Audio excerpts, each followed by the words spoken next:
नमस्कार दोस्तों। आज मैं फिर आपके सामने एक वीडियो लेकर उपस्थित हुआ हूं जिसका शीर्षक है रेंट एग्रीमेंट, किराया नामा, जिसको हम लोग हिंदी में किराया नामा कहते हैं।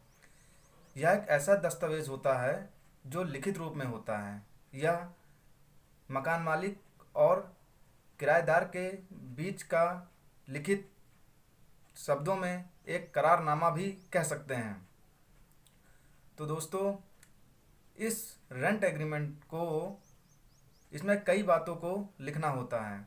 जैसे जो व्यक्ति को आप कोई भी मकान या फिर कोई भी ऐसा जगह जो किराए पर दे रहे हैं, उसका क्षेत्रफल, उसकी जगह का नाम एवं वो कहाँ पर स्थित है, इन सब बातों का उल्लेख उसमें किया जाता है।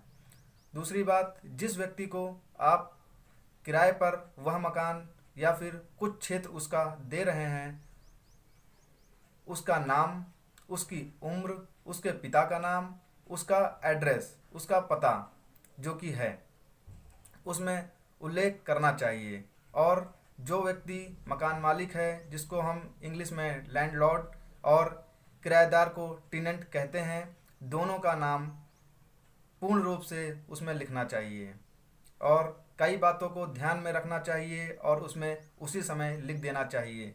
इसमें कितना क्षेत्र आप दे रहे हैं, उसमें क्या क्या उपस्थित है, क्या क्या है, उसमें कितने पंखे लगे हुए हैं और क्या उसमें लगा हुआ है, और बिना मकान मालिक के इजाज़त से उसमें आप नया कार्य नहीं करेंगे या फिर और भी चीज़ें उसमें सम्मिलित की जाती हैं। जैसे उसका किराया कितना होगा, उस क्षेत्र का किराया कितना होगा, महीने की किस तारीख को आप उस किराएदार से किराया लेंगे, या फिर अगर वो व्यक्ति उस तारीख तक किराया नहीं देता है तो उस पर आप कितना ब्याज लगाएंगे।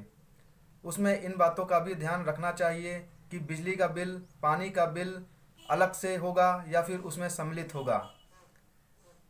कई बातों का ध्यान और रखना चाहिए, जैसे आप पार्किंग उसमें जुड़ी हुई है या फिर नहीं, पार्किंग आप दे रहे हैं या फिर नहीं। कुछ सुविधाएं जैसे न्यूज़पेपर की सुविधा आप अपने पास से दे सकते हैं, कुछ और सुविधाएं भी ऑप्शनल हो सकती हैं। इन दोनों के कई बातों को लिखकर आपको एक ऐसा वकील देखना होता है जो इसको बनवा सके। बनवाने के बाद कई लोग इस एग्रीमेंट को 50 रुपये के स्टाम्प पेपर पर भी बनवाते हैं, परंतु यह उचित नहीं है।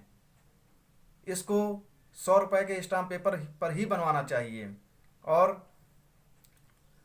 वहाँ से उसके हस्ताक्षर कर आपको इसको पक्का कराने के लिए आपको आपके क्षेत्र के रजिस्ट्रार्ड ऑफिस जाना होता है और जमा करना होता है। यहाँ पर आपको 2 गवाही चाहिए और जो कि इसको वहाँ पर सही बता सकें कि दोनों व्यक्ति को मैं अमुक रूप से जानता हूँ और यह व्यक्ति मकान मालिक है और यह किराएदार है। इस तरह की वीडियो और देखने के लिए इस चैनल को सब्सक्राइब कीजिए। दोस्तों, इस वीडियो को लाइक कीजिए, कमेंट कीजिए और शेयर कीजिए।